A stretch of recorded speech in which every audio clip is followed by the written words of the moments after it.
Good evening, friends and family. We're back on Raging Loop, and we're now, I think, back in Chiemi's place or my dorm. I can't remember. But yes, let's continue. I thought about that and similar things in room 2. Literally, as soon as I start, Chrome decides to have a fucking fit. I thought about that and similar things in room 203 of the student door I was in. Okay, I am in the student door. The place I was given. Chiemi had given me some cup ramen and hot water. We chatted for a moment about being neighbours for a while, and then she returned to her room. Weird we could be so casual about this, considering there was a chance we wouldn't meet again tomorrow. After dinner, I took a bath. The gas boiler was pretty damn old, so learning how to use it took a while. There were some working electrical outlets too, so I could charge my phone. I didn't have a wristwatch, so that was important. By the way, my room didn't have a kitchen, and I was pretty sure the other rooms didn't either. From what I could tell, no one here actually cooked or ate at their own home. They all relied on the dining hall to provide their meals. This settlement had not only a unique culture, but a way of life as well. I couldn't help but wonder how something like this begun and survived into the modern era. It was an interesting subject to research, but for now, I had to worry about the fact that my life was in danger. Anyway, what were my options now? I wasn't part of the feast, but walking around at night was probably dangerous regardless. After all, I had memories of getting killed doing exactly that. From a logical standpoint, that was probably just a dream, but it had a quality to it that made it hard to believe it was. I had to be careful until I was certain. Then again, I had a record of surviving by just not making any noise at night. Maybe I should have stayed awake and looked around? Also, Takumi-san had said they were going to have someone keep watch at night, didn't he? Was he going to do it himself? Considering the snake's importance, he shouldn't do something so dangerous. Shit, they'd barely decided anything in the feast. I wasn't getting enough info either. I felt like I barely knew the basics. Talking during the feast meant giving info to the wolves, but if the humans kept too many things hidden, the wolves would end up knowing way more than them, and that was just dangerous. Still, there was a limit to what I could do in my situation. If I kept being the messenger I was today, I could create a huge imbalance of info myself. Not to mention, I could be deemed suspicious and lose the residents' trust. Shit, what was I supposed to do here? Was it best for me to just stay quiet and wait for the feast to end? That wasn't like me at all. There was a mail slot in the door. I opened it up and looked outside. Everything was still covered in mist, so I couldn't see much. I could only see the handrail and the branches going in the hallway. But maybe I could see some intruder if I kept staring? Not likely. After all, this was the room at the end of the second floor. Haru-chan's and Chiemi's room were close to the stairs, so I couldn't see anyone going to attack them. The only time I could see the monster come would be when it was coming from me. Maybe keeping watch like this was the most important thing if I wanted to stay alive, but I found it hard to put my own life on the priority list. For some reason, I felt like if I died I'd just go back to the starting point. Yeah, I better not think that. Anyway, I had to stay awake. I had so many things to worry about and think about. ...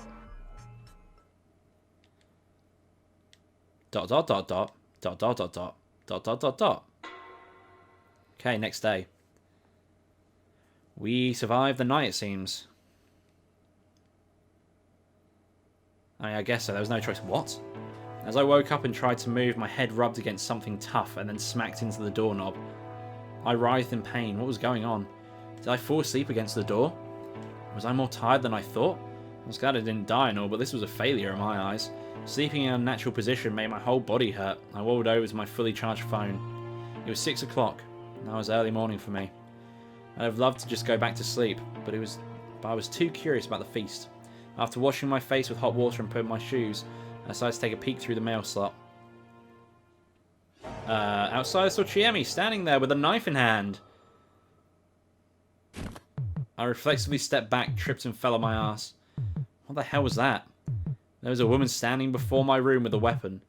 I only caught a glimpse, but that was enough to conclude that I was dealing with a scene straight out of a horror movie. What could have prompted this? Did she suspect I was a wolf, or was she a wolf herself? She knocked the door, making me squeal a bit. Haruaki-san, are you awake? Would she kill me if I replied? Wake up, I need a hand checking on everyone. By the way, I'm armed, but it's just for self-defense. Say that sooner, damn it. Oh, so you are awake. Don't worry, I just put the weapon away. I hesitantly peeked through the mail slot and saw her hopping around, showing me her empty hands. After meeting with Chiemi, we went around the dorm and spoke with the students. All of them were alright. While they got ready, we went to the Nosato mansion. just because it was close. Yasumizu was still misty and unpleasantly silent. I walked carefully, just like yesterday morning. I couldn't write off the possibility that a werewolf would jump out of the mist and tear me apart. It'd be over for me. I was walking ahead, dragging Chiemi by the hand, careful about where I was going. If something happened and I got eaten or something, Chiemi could either fight back or run away. Is someone there? Oh, is someone there? Oh, Nasato-san, it's Fuseishi and Chiemi-chan. Where? Oh, there. We peered through the mist and a gloomy frown appeared. Hey there. Looks like the mansion was safe. Of course, it's old but well protected. Not even monsters could make it in, surely. I see. Then can we all take shelter inside? Why should I let you? This is Yasumizu's problem, not mine. I see, good point. Then we'll just get moving and solve the problem, I guess. Huh? Wait, it's dangerous. We need to be in groups. Really? I was beginning to think this guy was best described as all bark, no bite. Is he going to be a wolf? It seems pretty like... He might be a wolf. I've used a wolf pun. Though prideful and vain, he wasn't as smart as he claimed to be, as shown by his inability to take charge of the feast. Also, his fussy attitude was probably just making up for his fear. It was entirely possible he was just putting on an air that... He was just putting on an air and that the mystery of Yasumizu, or rather Fujiyoshi, was actually scaring him. Anyway, went downhill to meet up with the students. Even a familiar road can be scary. Yeah, Miss sure are weird. I can get naked and no one will get mad. Stop that, you fool. Haru Makishima was acting weird. Mochi was definitely expecting a retort from her. She didn't say anything, and her face was so pale you could tell through the mist. Hanging her head, she was lightly shaking. Everyone else could see it too, but no one chose to address it. Questions would quickly become suspicions after all. Perhaps she was a wolf and did something horrific last night. As we all thought similar things, she suddenly collapsed to the ground. Are you alright? Don't touch me! Her hoarse scream shocked everyone. Haru-chan. Nii-chan, I just... Sorry, but right now Yeah, I can understand if you're on edge. Be careful about the way you walk. We then slowed down. Haru-chan, not touching anyone's hands, was at the rear of the group. As we walked, trees and stones drifted in and out of visibility through the surrounding mist. Our vision was so limited it felt like the world around us was changing with every step we took. A tunnel of trees, a path on the paddy field, a stone platform, a concrete stairway. We walked between realms every passing second. I was still wondering about Haru-chan. What was on her mind? Was she afraid or wary? After descending for a bit, we arrived at the plaza. Oh, they're alive at least. I see all of you alright. We met two more people in front of the dining hall. Are the elders sleeping in? Ba-chan's still getting dressed. She's not feeling too great right now.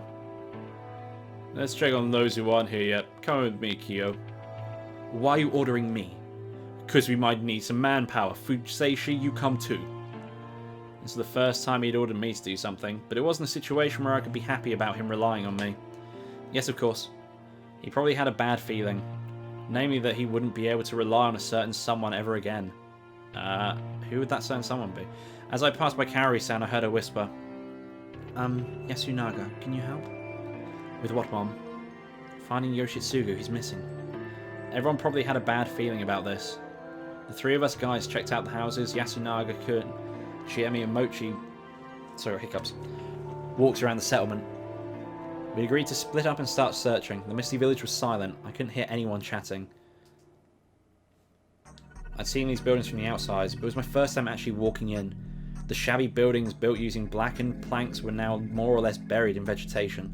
Some were on the verge of collapse, and the way their frames jutted from the mist reminded me of the carcasses of giant beasts. I walked on a line in the grass, a footpath surely. I often heard something small jump in the grass. It was probably just some bugs or frogs, but it still made me flinch. Rikako-san lives here, right? Yeah, in that house. Shit, why must she live in a place like this? If you don't know, there's no way we would. I guess it's Miguruma's orders. To my knowledge, she moved to Yasumizu of her own accord, and there's no need for her to be here in the first place. Maybe she knew the mist was coming and came to cast a spell or something to keep it away. That surely didn't work, though. Takumi Muro, I don't mind you being disrespectful of me, but you should choose your words when talking about her. She's a legitimate Kamifuji-yoshi family head. Like I care, this is Yasumizu. She said it for herself, didn't she? In the feast, we were all served on the same platter.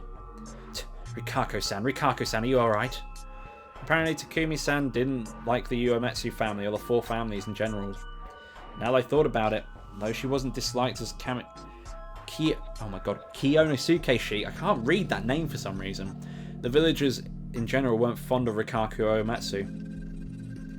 It seemed like a pretty obvious outcome though. Yasumizu was the settlement for the ostracized. It was impossible for a member of one of the head families who openly spurned them to form a good relationship with the locals.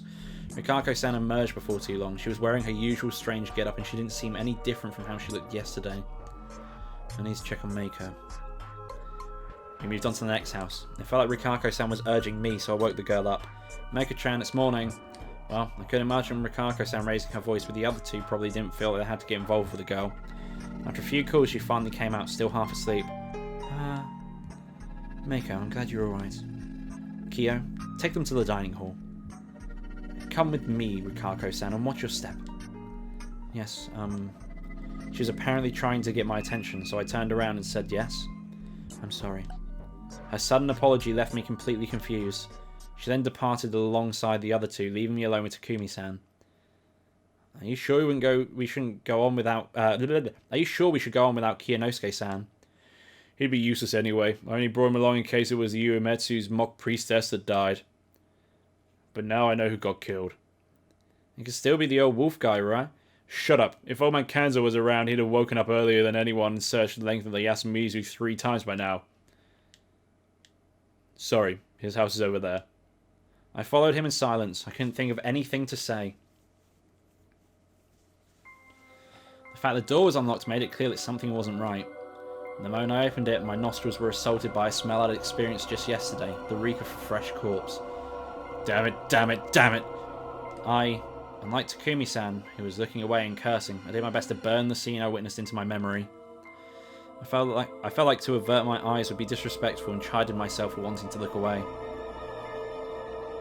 Oh, great! This body was much more intact than Mamiya-san's and Hashimoto-san's. Just going to hide that so I can get a thumbnail.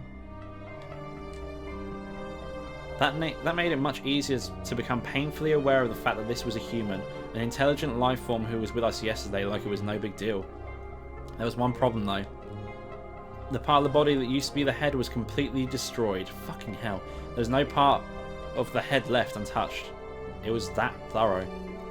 It was obvious the result of relentless heavy blunt attacks.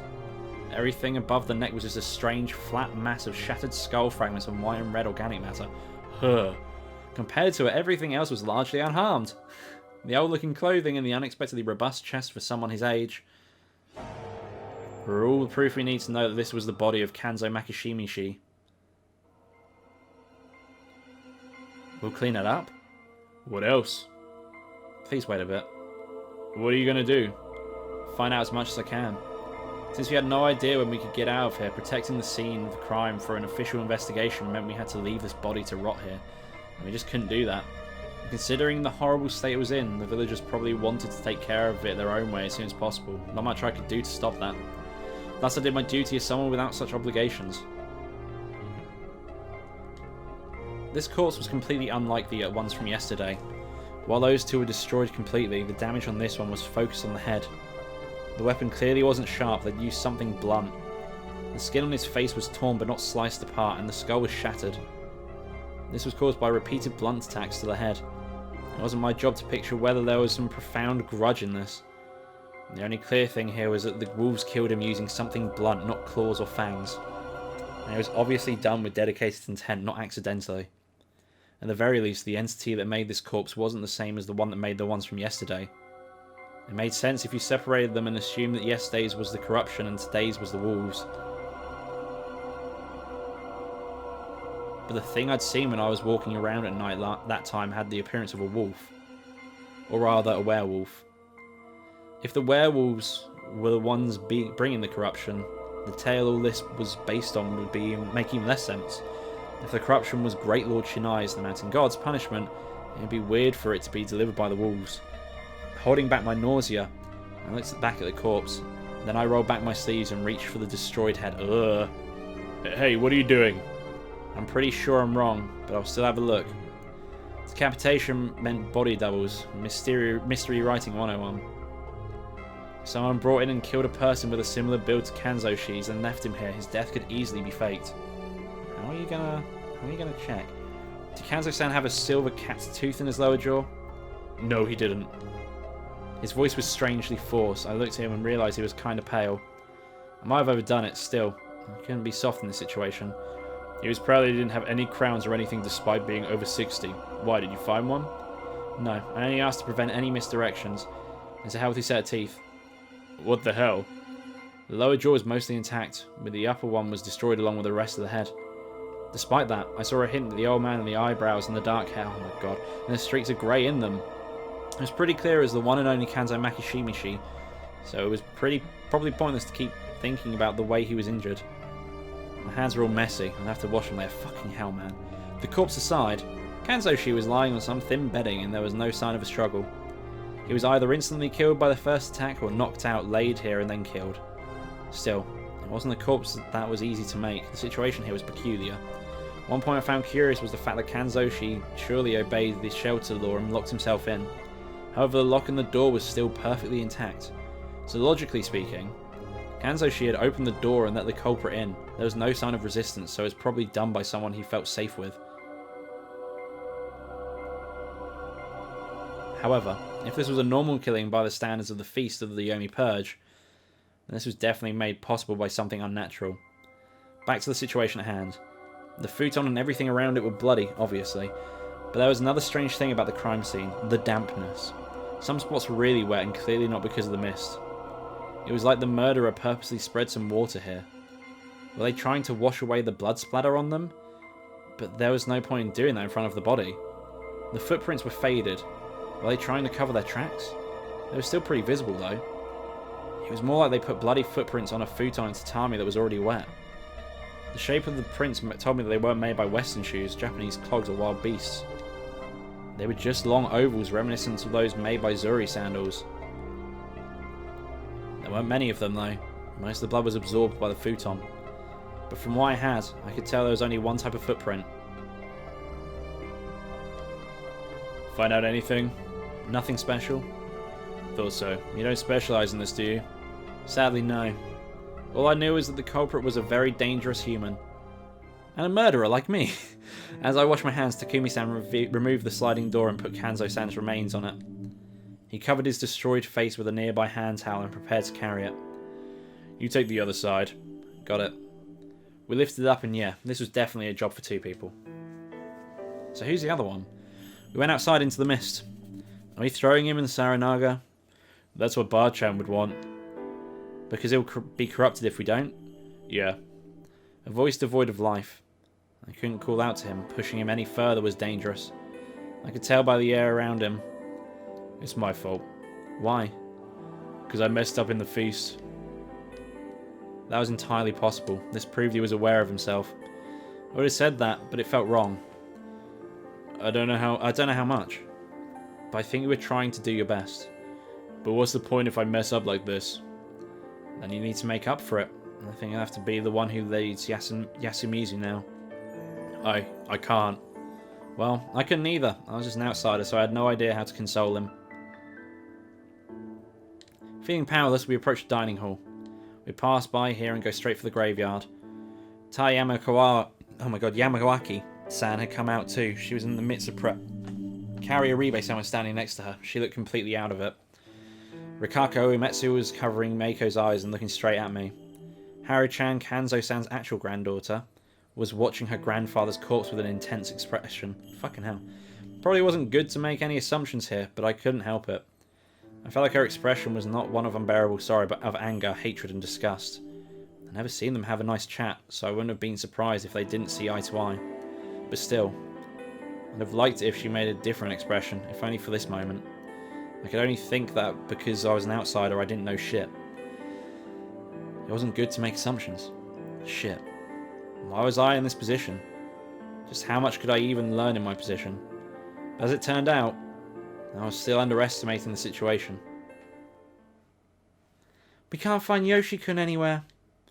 We met Chiemi out in the way of the grave. We met Chiemi out on the way to the graveyard. She and the two high school guys were still searching, but the mist made it extremely difficult. We told her we'd join once we buried Kanzo-san and picked up our pace. The graveyard wasn't that far.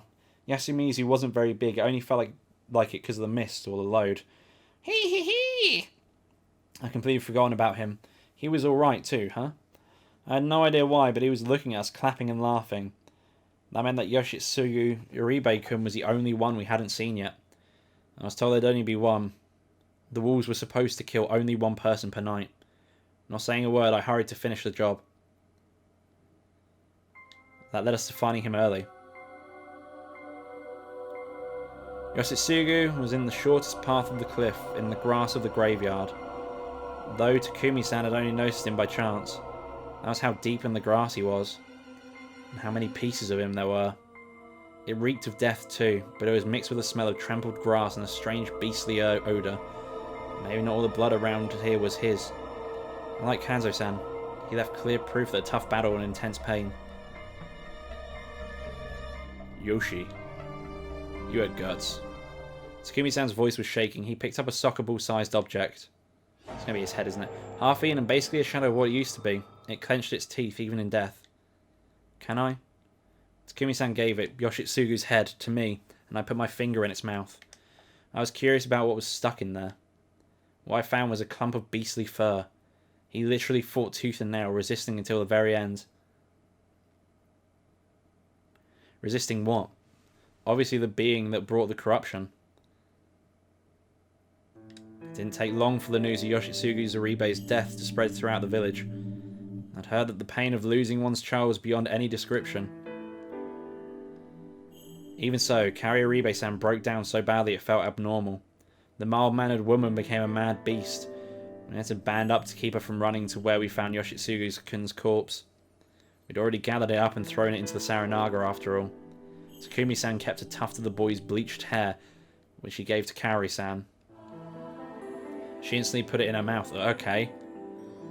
Through her wailing and choking, she did her best to chew and swallow it. It was a wretched, gloomy, and miserable sight. What the fuck?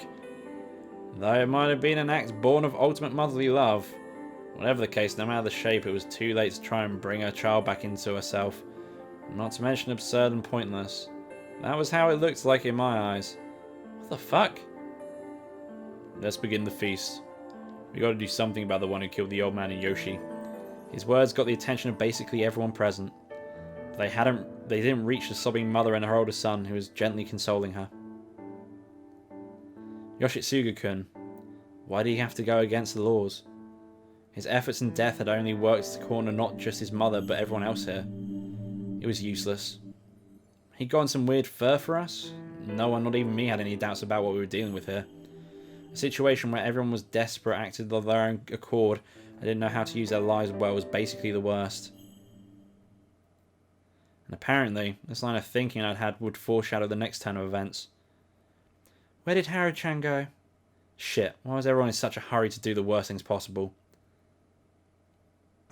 Shimi Sarizawa, Chikamochi Kamoshida, Takumi Mura and I went out to search for Haru Mikishima. Karu-san showed no signs of calming down, so Yasunaga-kun stayed with her. Kiyonosuke she refused to come, arguing that it could be bad if there wasn't enough manpower around the dining hall, and he wasn't wrong about that. It wasn't unlikely that some fur-covered murderer, or Haru-chan's kidnapper, was still around. To prevent any surprise attacks or accidents, we split into pairs. We were given a hoe and a sickle for self-defense. Be careful, you two. Shout if something happens, loud enough so we can hear you, but low enough so that others can't. Alright, let's go, Mochi. Time to do some work, Hassan. The skirt would have made the search harder for him, so he changed into his school uniform. It wasn't cut out for the job either, but he had no other clothes. At least it was better than a one-piece dress. He seemed to enjoy wearing girls' clothing, so changing into uniform was probably his way of showing he was serious about this. He kept his easygoing tone of voice, but I felt that there was a gravity in his eyes too. He might have been pretty shaken. Harry-chan! Harry-chan! Where the fuck are you? We walked around Yasumizu, shouting until our throats became dry. We checked every bush, all the patches of tall grass, and behind every tree. We even searched the water around the paddy fields, but it didn't feel like we were any closer to finding her. What do you think happened to her? I don't know, maybe she's shocked by her granddad's death. No, before that, she'd been acting weird since this morning. Was she? Is she really fastidious or something? Fast what? A clean freak. Hates anything dirty. I think I saw hints of that ever since I first met her. Oh, I say she's the greatest scaredy cat here. Scaredy cat, huh? She was always really afraid of all the corruption talk. Maybe she's just scared of getting corrupted. I see. Fear based on superstition. That makes sense. But why had it so suddenly gotten worse? What happened last night? That's why I don't think Harry-chan could kill anyone if she was a wolf. Is that what you think? I don't know if she is one or not, but I really don't think she could if she was. How prudent. That's not like you. Well, we're not talking about me here. I don't want to try and get a read on you. I just want to hear your ideas on what's going on with Harry-chan right now. I have no idea who or what you're confused about. But to me, Harry-chan is as important as Yasun, if not more. I don't really care about anyone else. So we should just find her. Good point. But no matter how hard we searched, we saw no sign of her. She could have been hiding somewhere, or maybe she collapsed. But I was beginning to entertain another idea.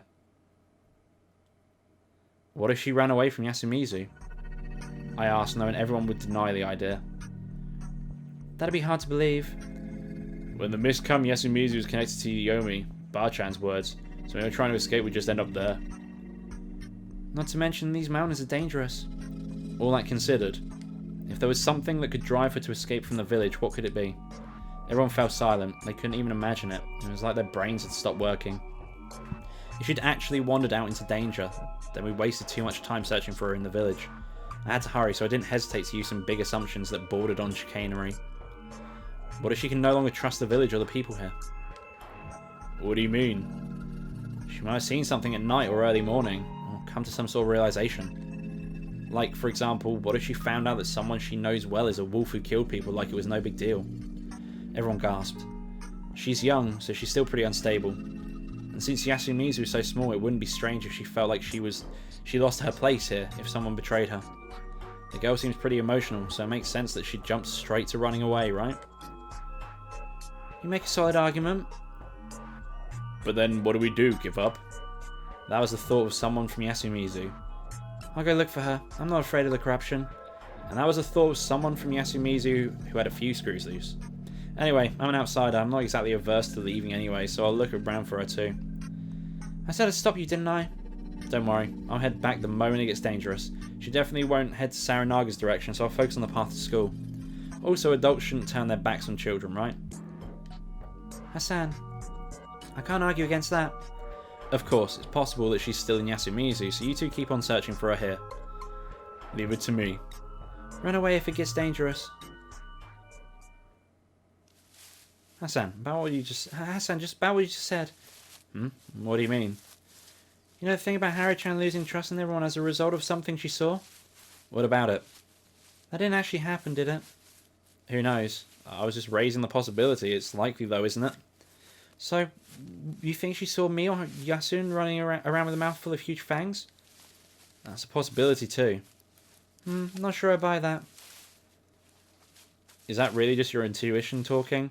Yep, it is. Speaking of which, I also feel like this Feast of the Yomi Purge is designed to keep the wolves from being outed easily. Huh? You can't see them at night because you can't walk outside. You can't stay gathered in one place and watch each other. You can't call the police, so there can't be any investigations. And since everything's covered in mist, things can happen without anyone realising. And that's why you can't get that sort of solid proof. How could the player send people to be hanged without the slightest bit of material evidence? If you ignored the weird guardian powers, it was all quibbles, agitation, sophistry, emotional arguments, connections, popularity. Basically, the power of communication, sorry. I don't really get why, but yeah, I think it's designed that way on purpose. Nothing was certain. They were put in dangerous argument, with their only weapon being their eloquence. It was a feast of doubting, hurting, and eventually killing one another. If there was such malice behind this, then Chikamochi Kamoshida had a point. Are you a detective or something? Huh? No, that'd be Yasun. He might know more than this. I'll have to talk to him then. We arrived at the mountain pass separating Yasumizu from the rest of the world. The large stones at the signs were like a torii without a top. They might have had religious significance. There's no rules against stepping beyond here, right? Nope, only that you can't run away from the feast. We were going out to find Harry-chan, so we were good. Ignoring the fact that Harry-chan was breaking that law, we passed between the stones. But we soon had to stop. The path was blocked by a landslide. According to Mochi, despite being pretty rocky, the ground in this area was strangely fragile, so landslides weren't that uncommon. There had been some pretty bad rain last night, hadn't there? If that was related to the mist's appearance, it wasn't unlikely that we'd get both the mist and this landslide at the same time. Despite that, this felt like just a bit too convenient. I had to consider the possibility that the people in the settlement above blocked the road to keep the Yomibito from getting through.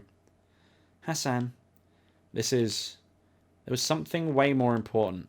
We found footprints in the still damp mud. It was proof that she'd passed through here. They disappeared into a small cliff that only reached up to my shoulders. She had to have climbed up and disappeared into the forest. Let's hurry. Yeah. I just want to go till we find her, basically. The term virgin forest was used to describe forest that was still untouched by mankind, letting nature have complete control over it. Many of the cedars here looked imported, so that term probably didn't apply to this one. However, it wasn't tended to whatsoever, so the world's natural or undeveloped definitely worked. There were many fern saplings on the surface, a canopy of leaves above, and a thick mist all around. It certainly didn't feel like a place humans were welcome. For better or worse, the new fern seemed slightly trampled, indicating someone had passed through recently. Over here. Be careful, she got lost on this road after all. Harry-chan, should you really be shouting like that? It's one of the basics of living in the mountains. The beasts run away if you scream. Oh yeah, I'd almost forgotten about the very real threat of wild animals. I realised I lost myself in the mood and became kind of embarrassed. Harry-chan, say something. Shouting over and over, we kept moving forwards. She tried to follow the path, but all the cliffs and boulders in the way made her stray from it. 10 minutes later, we'd lost all sense of direction. Yeah, this place really was dangerous. Could we really find her? And even if we did, wouldn't it be too late? I was reminded of Yoshitsugu Uribe and his cruel fate. Were we about to lose yet another life? As my thoughts turned to that very real possibility, I heard some weak weeping. Harry-chan, Mochi, stay away. Are you alright? Please, don't come after me. I had a bad feeling about this. Something really bad might have happened to her. Wait up. Ah, hey. Chikamochi went after the voice with no hesitation. His body was quickly buried under all the plants and mist. Give me a hand, Hassan. His lack of hesitation felt dangerous in some way. Was I just imagining it? Anyway, I went after him and quickly caught up. It hurts, it hurts. Haru Makishima was buried under all the greenery. It's her leg. Stop, ow! I walked up and, man, this was pretty bad. Her leg was all covered in blood. Her shoe and foot were pierced by a sapling that was broken right at the bottom. She stepped on this. Can we break it off? No, we gotta pull it out. Ugh. That'll open the wound. There's some lawn marsh, pennywort, and chameleon parts here. Let's close it with them. You can do that? Nasato is the family that made medicine. First I'd heard of that, but I had no choice but to believe him. She resisted verbally, but she was too tired and weakened to do it physically. I picked her up, doing my best to ignore her wailing because of the pain, and pulled her away from the branch. Chikamochi quickly took care of her wound and used a handkerchief to stop the bleeding. Let's go back. Can you carry her? Of course. You sure you don't want to do it, though? Who knows? I just don't have the build for it. I thought saying that Harry-chan would have preferred him, but she was barely conscious, thanks to the pain. We didn't have time to waste on sentimentality. Lead the way. One lost person is enough for one day. Going back is easy, but man, it really does look like getting out of is impossible. Agreed. Harry-chan, I'm so glad you're alright. And I think we will end the episode here. Thank you for watching. If you like this video, don't forget to leave a like in the section below. And if you would like to see more of this, then do subscribe to the channel, as I do attempt to upload as frequently as possible. Thank you for watching, and I'll see you next time. Bye-bye.